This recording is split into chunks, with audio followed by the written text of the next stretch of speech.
we'll do it. Okay. We'll do the intro Let's at see the which end. one looks best. Yeah. Okay. We'll do the intro at the end. Okay. We just won't tell them.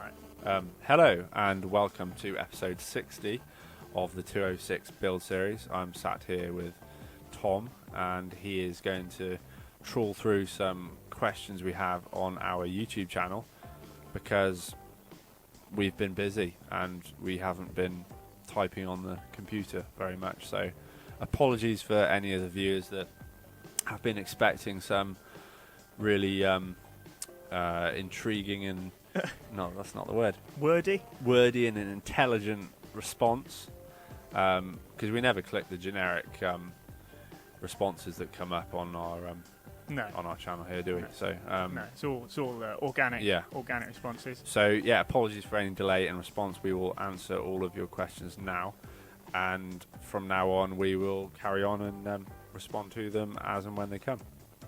Absolutely. And Right. you're sat here. I am. What are you in? Well, I'm in your. Presumably it's yours. Your picnic chair, which is a bit unusual. Hence why I'm quite high up here. Normally co-drivers sat a bit lower. Yeah. Is it FIA It's certified? definitely not. No, it's not. No. No. But Is it garden certified? Yeah. It's probably got. It'd be Yeah. alright. You know, you've got a And cup you have a holder cup here. holder, yeah. Which I've just realised I've been using for my drink, the floor. But actually, Yeah. I can put my The Polish vitamin energy drink. Polish energy drink, and yeah, there we are. It's much better. Superb. So anyway, some questions. Yes. Right, well, the first question is Sergio from Spain.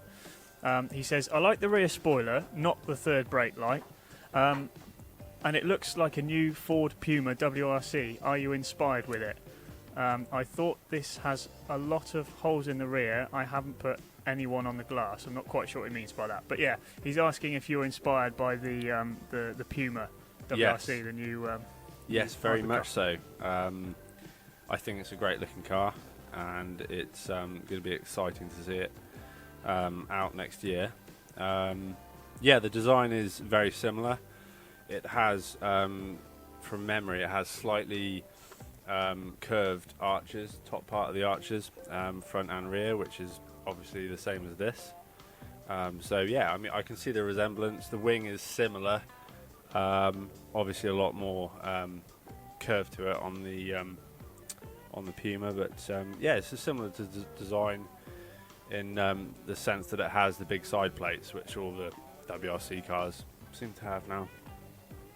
What else was there in that? So yeah, question? there was another question on a different video that he'd asked Sergio again. He just said, "Nice work. I need to see this car starting for the first time." And then What, in person or? potentially in person. I mean, he might be a very keen fan. Yeah. So yeah, he might want to come over and have a look. Yeah. As he's as keen as we all are to see the car finish. Yes. So yeah, so that was it from Sergio. He also asked if you know how to send palletized goods to Spain. Oh, that's with the a Land fella. Rover Defender, but we're probably not necessarily the people to No, ask. you best ask the internet for that answer. Yeah, with Brexit and everything like that, it's Yeah. very hard to send stuff to Europe without Yeah. business to business. So that's the way forward on that. Yeah, one. you would probably know more than I do on that front. But Yeah. he had another question, part of the question in the first. He'd said, One. I'm not quite sure what it means. He said, I thought it has a lot of hole on the rear. Yeah. I haven't put anyone on the glass, but. So I'm Yeah. not quite sure what he means by that. But Okay. yeah, he's speaking about the holes in the rear, obviously rear boot lid. Yeah, I think not many people put holes in the perspex in the window. They just go for the.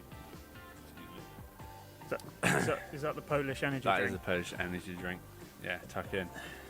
Yeah, most of the Rallycross supercars, which is kind of what I'm basing the cooling package on, they do away with the number plate. So they obviously don't need to have a number plate for a circuit car. No. So I am restricted on space in the boot itself, on the metal part. So that's why I've just gone overboard on the window. So yeah, it's just packaging. Yeah, makes good sense. My passion for stuff. And a nice comment from him. You made a great car even better. Pug life, my friend, he says. Yeah. So that was my passion for stuff on YouTube. And then Papas Suzas asks, is there any idea on the final weight? Tricky one, I guess. Yeah. I mean, there's lots of things to consider here. I have reduced the weight considerably from what the stock WRX would be, which I think is 1360 wet, in obviously kilos. I think realistically, with the amount of I think I've got 40 meters of tube in this car, believe it or not. So it's quite thick wall, mild steel. So CDS tube. It's not T45 like I originally wanted to do. But I think it's probably be nice to be under 1200 kilos, like 1150, which is not far off what the minimum weight is for a WRC car. Yeah. Okay. Tim, he's asking, what Subaru gearbox and differential are you using? Initially, I am using the ones that came out of the car. So we have a manual 5-speed. It's quite a weak gearbox, I heard, so I don't know how it will fare with the slightly more powerful engine that I'm putting in it. But I'm also using the stock diff. The plan is to get the car running, so it's a usable running chassis, and then develop it from there. Okay. If you go overboard too early on all the bits and something isn't quite right, it's you're kind of shooting yourself in the foot a bit. So I'm going to make sure that I'm happy with it, the way it drives, it holds the road fine, and it works how I want it. Then I'll start investing in more expensive parts. Makes good sense. There's another question that kind of relates to this same thing, which we'll come to in a minute. So we'll whistle back to that one in a moment. Paolo says, ciao from Italy. What horsepower is the engine running? 300? Haven't seen any of these comments. No? No. There's I must have a weird filter on. Potentially. Yeah, there's... yeah. Okay.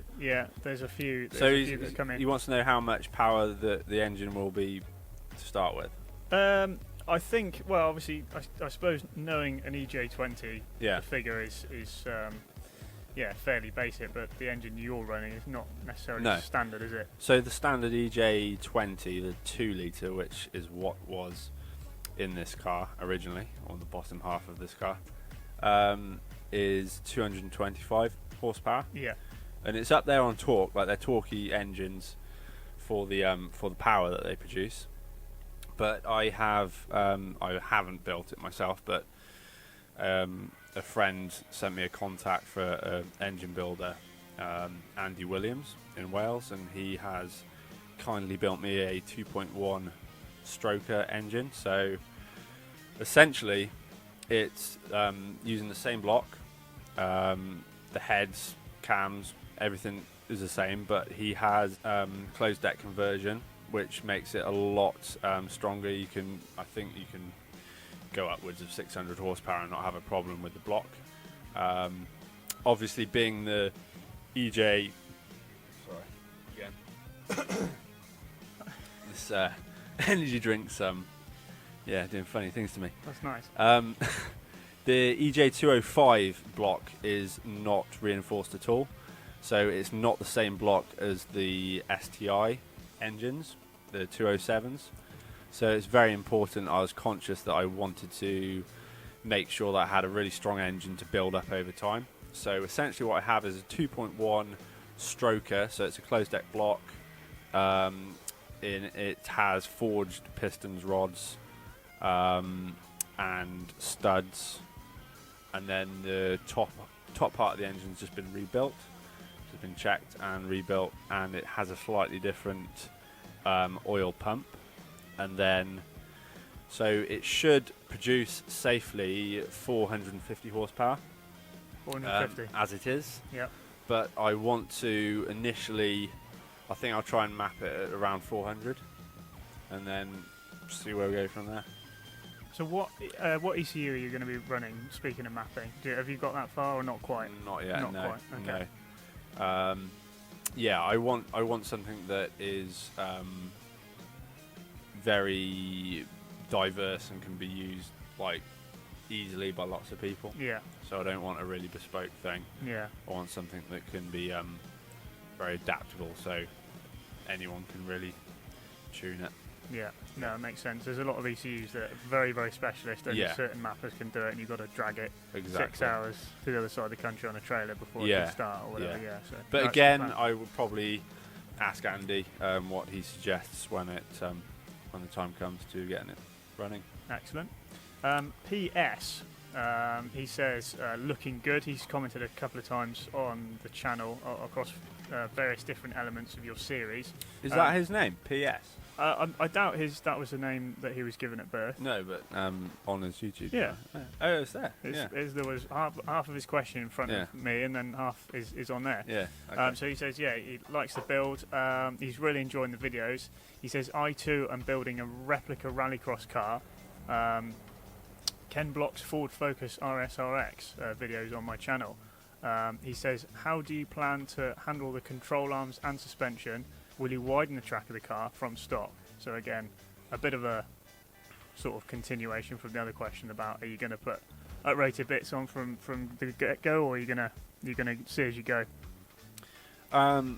Again, I will, as far as the track goes, I will just put it on stock suspension, and the main reason for that is I have such a bespoke body kit on the car that there are a few unknowns, so where the car will settle when it has all the weight on it, and the spacing of the wheels, etc. So my plan is to put it all together, get it running, drive it around, let it settle, and then work on widening the track, because it doesn't need too much on the front, but I think the rear needs to come out a fair way.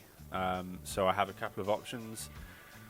I can run offset wheels, I can run spacers, which I really don't want to do, or I could look at making some hubs, and I would obviously get a machinist to make some sort of bespoke hub, and that would be the ultimate way forward, but it's all down to that cost at the end of the day, isn't it? Yeah, absolutely. So it's the amount that you've widened the bodywork, I guess at some point something will need to happen. Are you thinking to start with potentially obviously spacers and a wider different offset wheel?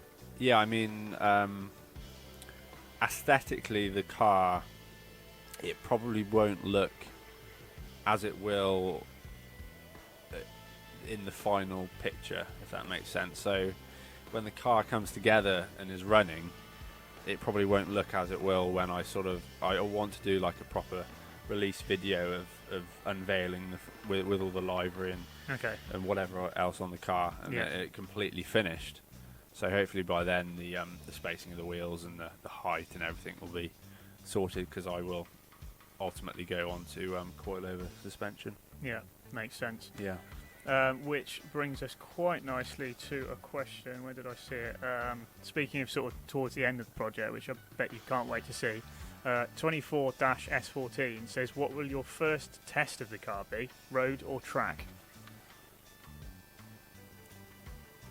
Probably road. My plan is to insure it as a rally car. So obviously I'm making it roadworthy. So it'll be insured as a Peugeot rally car with a whole book of modifications that has been carried out to turn it into a rally car. We know people, and I know of someone in particular that has done it, and it's fairly painless, I believe. There are specialist insurance companies out there that will do this exact thing. It's not the same as a kit car.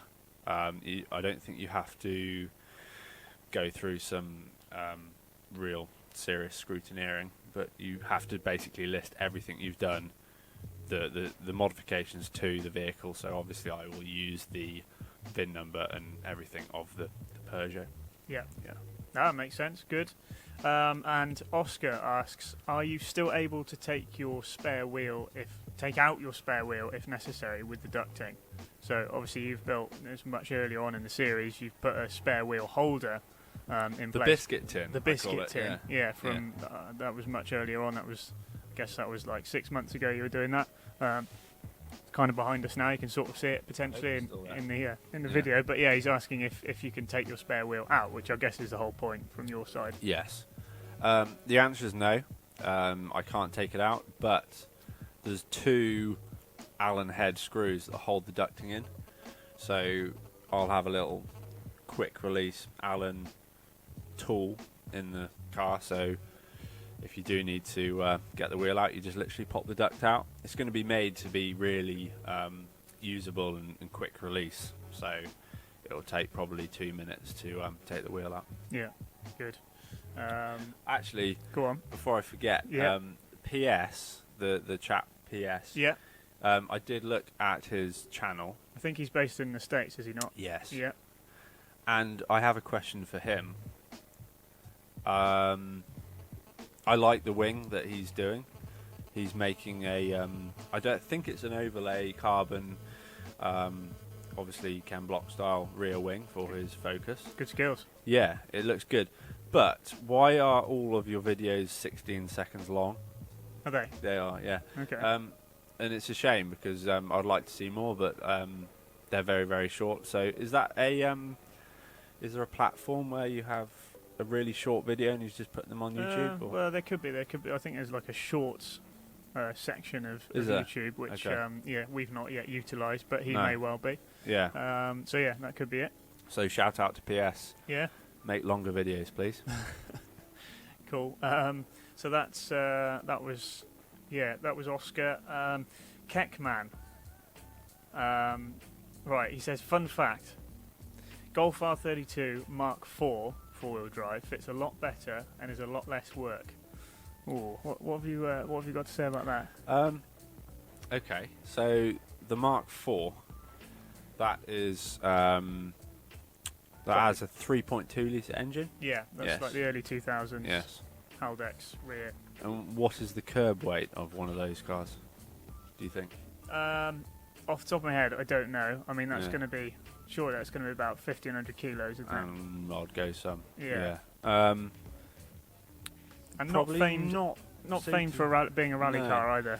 And it being a 3.2, I'd have to de-stroke it.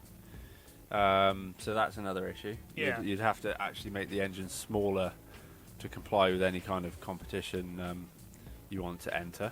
I'm not a fan of their four-wheel drive as a track or rally car. No.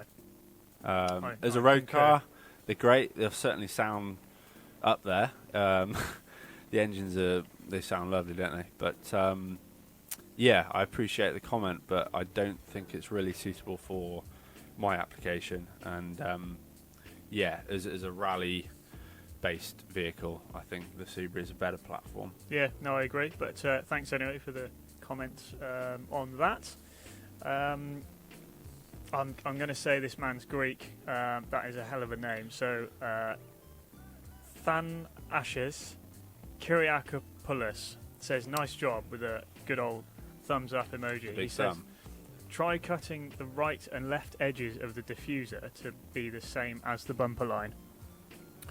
Yeah, that's a fair comment. I will look into that. I know there is some more modifications needed to be done to the diffuser. The centre fin is pointing down, so it's at a different angle than the rest of them. I thought it would look good, but it actually doesn't. It looks pretty awful. So I will sort that out, and then I will assess the outside. I think I'm going to put a rim around the outside of the diffuser, like externally on the bumper. So when I do that, when I come to doing that, I will check the that. But yeah, I think he may be right. It may look better, but until I assess it, I can't really comment either way. Yeah, fair enough. Thanks for the question, or the suggestion, I should say. Good viewing. Yeah. Yeah, and apologies, I've probably obliterated your name there. My Greek isn't amazing, so yeah, bear with me on that one. Maxim, he simply says, I love this project, keep on with the good work. Nissan Figaro Gaming, he's also comments quite a bit on the channel. He said, amazing, can't wait till it's done. Me neither. Yeah, you and me both, eh? What else have we got? We've got Brian Boyce. He says, okay, excellent work. What colour do you have in mind? Your videos are very good. Unlike most others, they prefer to talk other than work on their car. Only thing is, with it, I found... I'll come back to the actual question. Only thing with it is once I found your build and binge watch, I look to see every day if you posted another video. Great work. So your videos go up generally once a week, don't they? Well, consistently for 60 weeks now. Yeah, 60 weeks. So if you're in the UK, it's 7 p.m. every Wednesday. They're automatically uploaded, so you won't be finding any in between because it's hard to do one a week. Absolutely. Working as well. So consistently every Wednesday 7 p.m.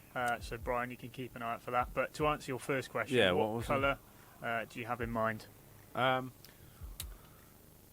Okay, so obviously we're wearing these t-shirts here that say BlendLine Rally Team, but I mean the core of the channel is we kind of BlendLine Apparel, which is what sponsors the channel, and is what we have come up with, is a automotive inspired clothing brand. So the colours generally is black and white. So the logo is white on a black background.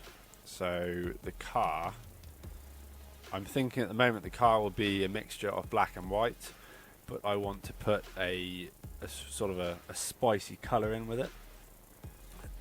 So the obvious one would be pink, because most of the thumbnails for the videos have the 206 WRX is pink.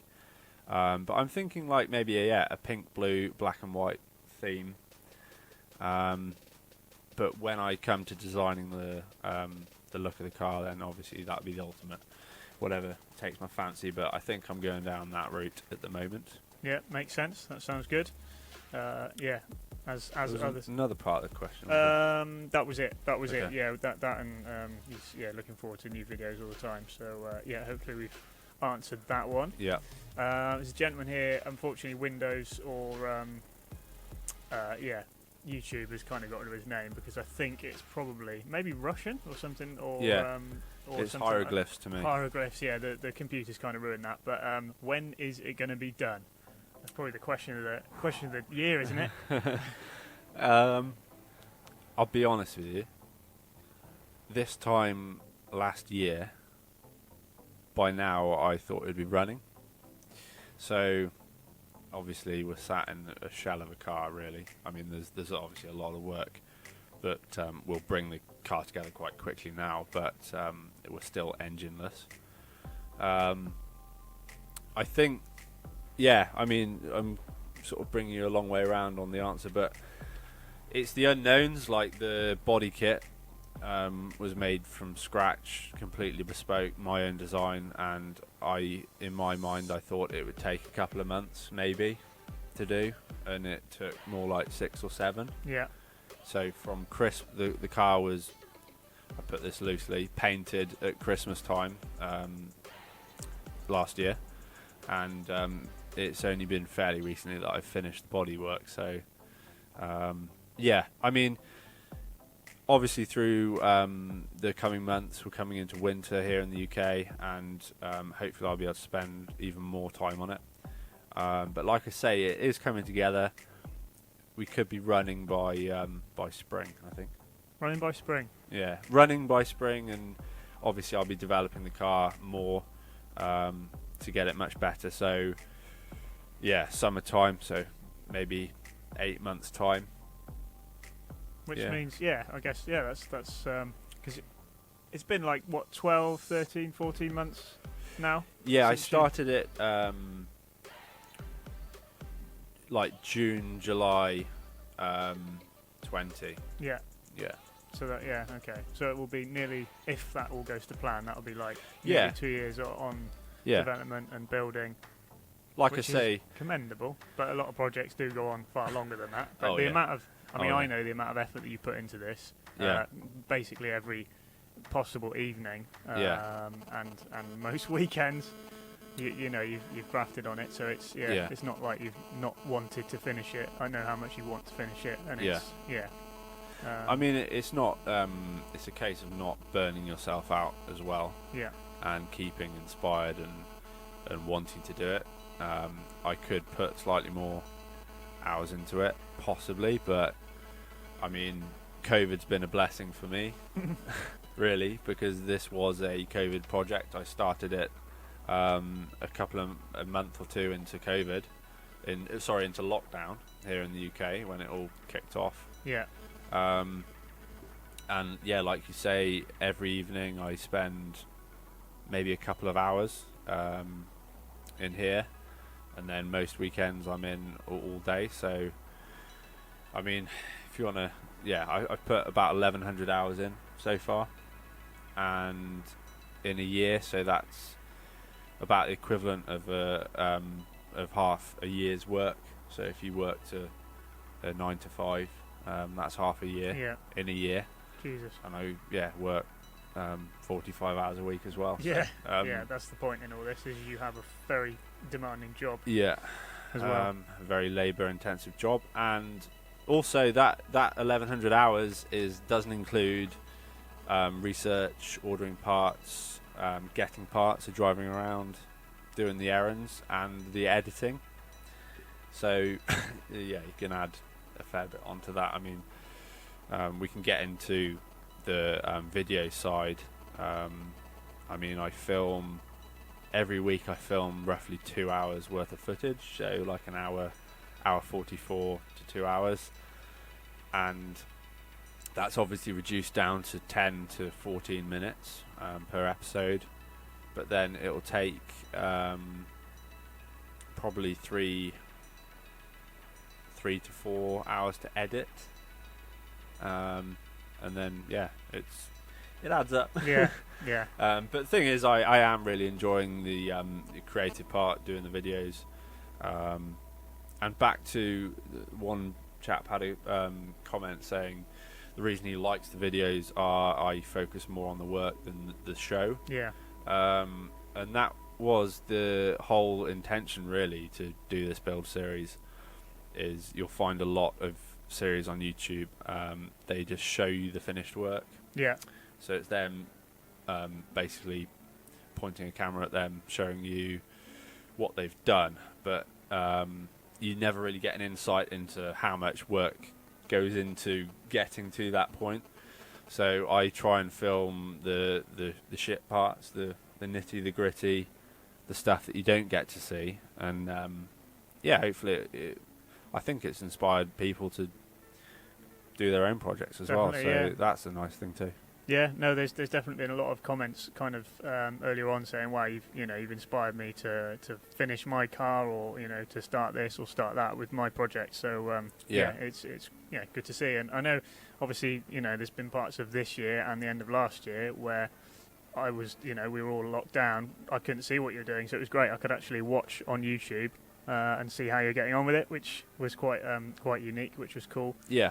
It's good. It's good that you enjoy it as well. Yeah. Next question is from it's our friend Sergio again in Spain. He says, "Wow, nice work. You're inspiring me." Oh, there you go again. Inspiring me to create my own rally car. Why don't you do the diffuser in carbon fibre or in GRP? I mean, there's quite a few things I would, by choice, do differently. It comes down to cost, really, and time. Yeah, time's a big one. I mean, to do that, in carbon fibre, it costs a lot for material. If you bought sheet carbon fibre, obviously, if you didn't make it from a mould, if I were to make it from a mould, say out of GRP, I would have to change the design of it, and I really wanted really thin fins, just so I think it looks better. You can get those sort of generic diffusers that are really wide and plastic molded. I don't think they look as good, so that's the reason why I've used polycarbonate and aluminium sheet, which I had anyway left over from jobs, apart from the aluminium actually. But that's why, time and cost. Yeah, no, it makes sense. Obviously, this project for you has been like a majorly the, how do I put this? The sort of the, you probably have to edit this one. I think it's a fucking word. The ethos. There you go.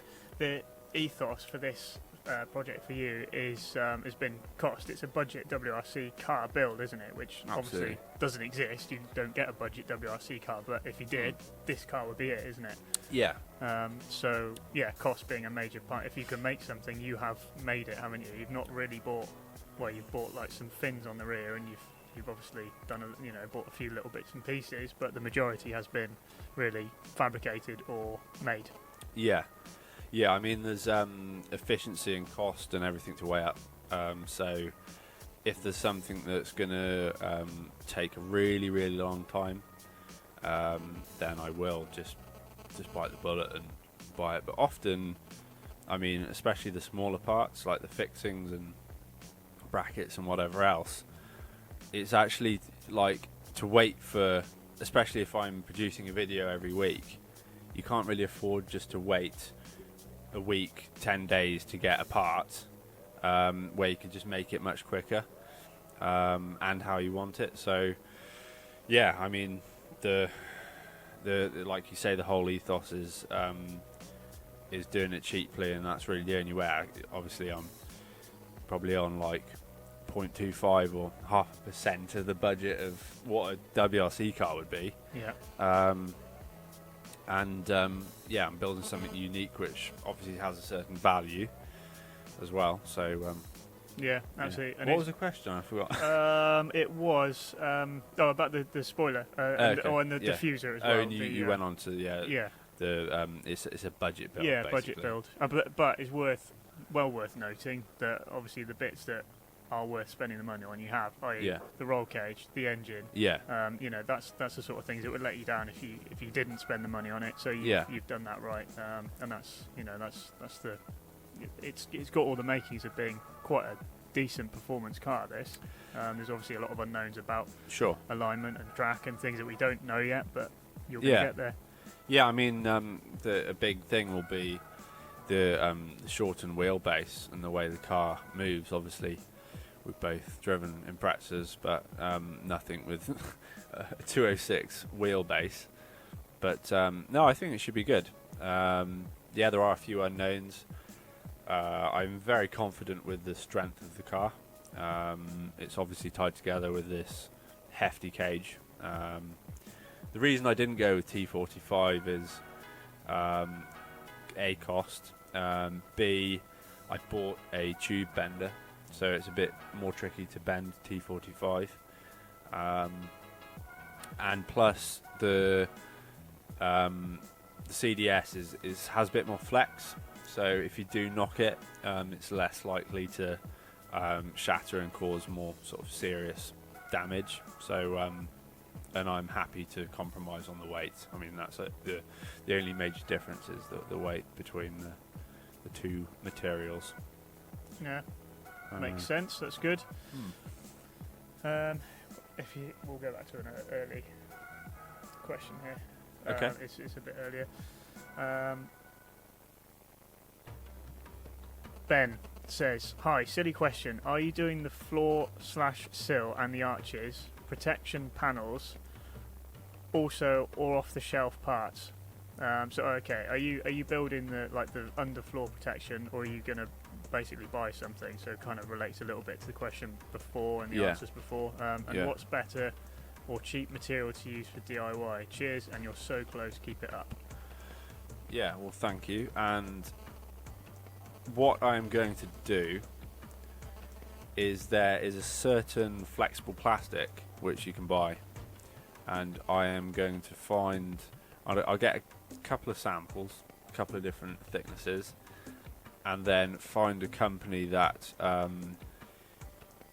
don't advertise it as a motorsport item and therefore trebling the price. Yeah. Potentially, but there are some generic plastics that are very good to put all over anywhere, like arch linings, tank guards, everything. So that's what I'm going to do. And when I find it, I will try and remember to hit you up and tell you where I got it from. Andy BTech comments a couple of times on the channel. He says, nice bit of CAD work there, so that's probably something we can come into in a minute. He also said, and I fully agree with Andy here, please wear some iPro when you're cutting and grinding. Yes, I've had a fair few comments about not wearing the appropriate PPE. And that's not just from me and your mother either. No. Mainly my mother though. Yeah, so you will find in upcoming videos that I am wearing eye protection. There's a reason for that. And there's a big reason, well, little reason. When I was cutting the holes in the bonnet of the car, I felt something go in my eye, funnily enough, in my right eye. Thought nothing of it. 3 or 4 days later, I woke up at 3 a.m. With a swollen eye, couldn't sleep. Went to A&E on the Friday, and the nurse tried to pull it out. There was a shard of metal like stuck into my eyeball. Tried to pull it out, broke the tip off, went back the next day to the specialist who got it out in 3 parts, and then for a week I was in agony. Really sensitive to light, so working was tricky. I got around it, but it was pretty painful for a week. And that kind of taught me my lesson, and yeah, it's happened before. It's the second time I've been to the eye hospital, but from now on I promise I will wear eye protection. That's good. That's good to hear. It's probably a Friday night in A&E was enough to put you off. And It's not a good place to be at the best of times. No. And it was wasted about probably 8 hours of my life. So yeah, I'll wear glasses. Oh, I'm probably quietly glad. Lesson learned. It's time. So that's good. Thanks. Should I not ask the question properly? Ask me. Okay. So Kevin, he's asking. Let's have a look. Why are you working in a tent? And B, how has it been in the summer and the winter? Good question, actually. Yeah. Yeah. Yeah. Well done. Yeah. It's nice working in a tent. On the whole, it's a good sized tent. Like it's a proper marquee. It's 6x4. It's a gala tent. It's the expensive one. It's got a nice. What is it? No, it's not fabric. It's whatever it is. The material's heavy duty. Like when I started the build, I was really careful of putting curtains up and protecting it from sparks and welding, and now I just go for it, and there's not really a hole in it. So yeah. I'm very grateful for Gala Tent to provide such a great workshop that's movable. But I mean, there's a lot of pros. The light is a big one. So if you work in here in the day, you have like ambient light from all sides, and it's just amazing because it's a white tent. The light, the colour is like kind of natural, I'd say, and it's good to work in if you have bad vision like me. But there are quite a few drawbacks when it's really windy. Energy drink? Yep. Yeah. When it's really windy, it shakes like anything. Makes flaps. It makes a hell of a noise. Like you're trying to record something, and just you can't hear anything. So there are drawbacks, and you referenced what's it like being in here in the summer and winter. So you spend sort of a day heating it up, and you get in the tent in the evening, and it'll be 30 odd degrees. And then in the winter, it's like being outside. So you can probably see in some of the videos that I'm well wrapped up. I'm smoking, constant chain smoking throughout a video, and that's down to the ambient temperature is pretty chilly. But on the whole, the issue with damp has not been a problem. Like I thought I'd get a lot of condensation, and therefore like things would rust pretty bad. But it stayed very dry.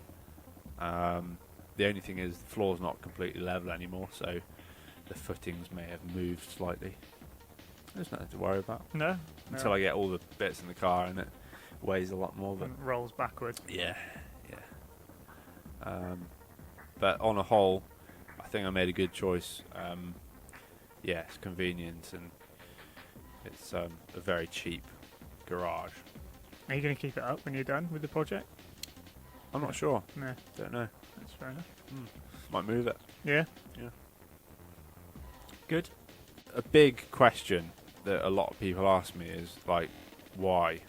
That's like a big one. Why? Why do you do it? Why? Why go through so much arduous headaches? not headaches, but yeah, I think, like, for example, the comments of maybe say, oh, why don't you just buy this, or why don't you use that? And I mean, if I wanted it to be easy, I would just put a roll cage in a Subaru Impreza, maybe. So yeah, I mean, it's it may be hard for some people to understand, like, why you want to make something so sort of handmade, if you like, to like spend so long doing something. But yeah, it's all part of the fun, really, isn't it? Yeah, that's a big question I get a lot, is why. Yeah, it's obviously, I suppose, that all part of the fun will be setting the thing up when it is rolling and running. Yeah. You'll be able to develop it and probably spend another year developing the thing to get it to drive how you want it and look how you want it as well, I suppose, the finishing touches. Yeah, absolutely, and that's obviously the more fun part, I guess. Oh, on an end note, there's still a lot to do, but it should come together fairly quickly now. Good. And with that, we'll see you next Wednesday. Thanks for watching.